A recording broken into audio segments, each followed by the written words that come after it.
Good morning and welcome to How You Doing, America? I'm your host, Bradson Jean-luc, and with me as always is Caller Milvin and Christison Anderfer. And our special guest joining us today is author and frequent New York Times collaborator, Edis Daveward. Edis, welcome to the show.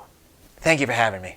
All right, so as always, today's show begins with headlines. How you doing, America? What are you talking about? Edis, since you're the guest today, you introduce the first topic of discussion. Thank you, Bradson.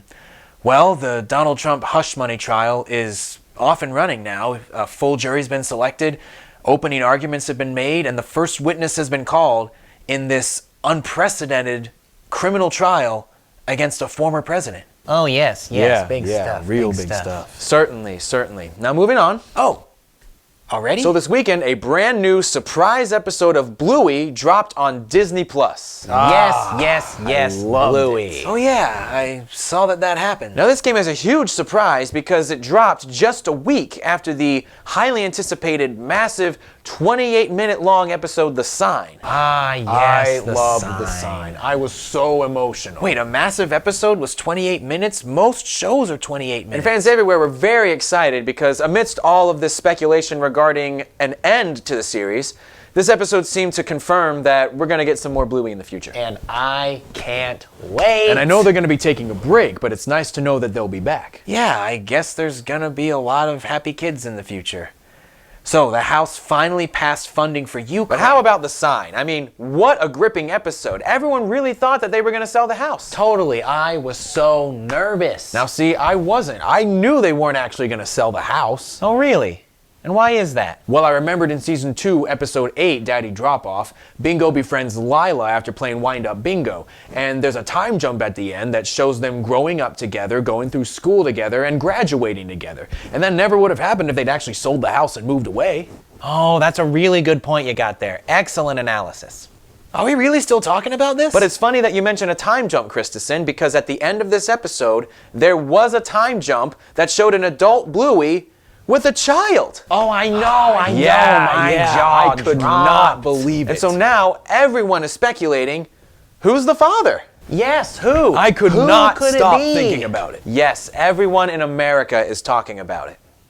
Wait. Could we just pause here a second? So guys, there are plenty of theories out there. Which ones do you believe? Well, I think there's some merit to most of them. Yeah, I got a few of my own. Wait, so you're telling me that every adult in America is talking about who this 6-year-old girl in an animated early childhood TV show got impregnated by?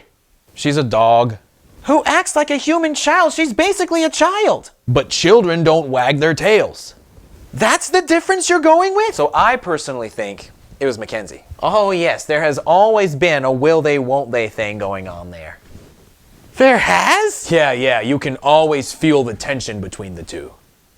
Sexual? And all the characters in the show can feel it too. Remember Season 2, Episode 31, Barky Boats. Winton jokingly says that Bluey and Mackenzie are going to get married. So all their friends can see it. Yeah, good point. Winton called Winton it. is such a good character. Why hasn't anyone acknowledged how weird this is? And let's not forget Season 1, Episode 29, The Creek, when Bluey and Mackenzie go to the creek with Bandit and Bingo. You all saw the look on Bluey's face when she realizes how beautiful the creek is. You're gonna tell me nothing happened there? I certainly hope to God nothing did. Yeah, you got a point there. Stop validating his thoughts. I definitely think Mackenzie could be the father. Look, can we please just move on to another topic? Yeah, I agree, Edis, because I think there's a lot of weight to the theory that Jean-Luc could be the father. That's not what I meant. You know, I still think it's Mackenzie, but I think you have a point. No way, it's definitely Mackenzie. Well, look at this photo of Bluey's child. You can clearly see the healer in them, but there's also some dark patterns to their fur, and I think that it resembles Jean-Luc's dark blue coat. I think he's onto something. Thank you, Bradson. See, it's important that we look at both sides of the argument here. Hey guys, so how about Iran and Israel trading attacks, huh? You think that's gonna lead to more countries getting involved in the Gaza Strip conflict? Maybe, but you see, Jean-Luc's episode, Season 1, Episode 43, Camping, is one of the most popular of the series. And the writers probably know it's a fan favorite, so maybe they paid it off in the form of a child. Yes, and let's not forget the time jump that happened at the end of that episode, where they reunite as teenagers. Maybe something happened there. Stop saying something happened between these 6-year-olds! They're teenagers here. That doesn't make it any better. Now, I recognize the emotional payoff of Jean-Luc being the father, but I'm telling you, it's Mackenzie. Jeez, people don't talk about Peppa Pig like this, do they? Did you just compare Bluey to Peppa Pig? Oh, well, Oh, Edis, no. look, I was Don't just... you ever compare my girl Bluey to that pink little bitch. Oh my God. Okay, well, it's time to take a break, but when we come back, we'll move on to our next subject. Thank everything. The theory that it was actually Bingo's child and she was just off screen the whole time. Come on. And during the break, we'll make sure that Edis never gets another job again. We'll be right back on How You Doing, America. So do you guys watch Bluey with your kids? We don't have any kids. Oh.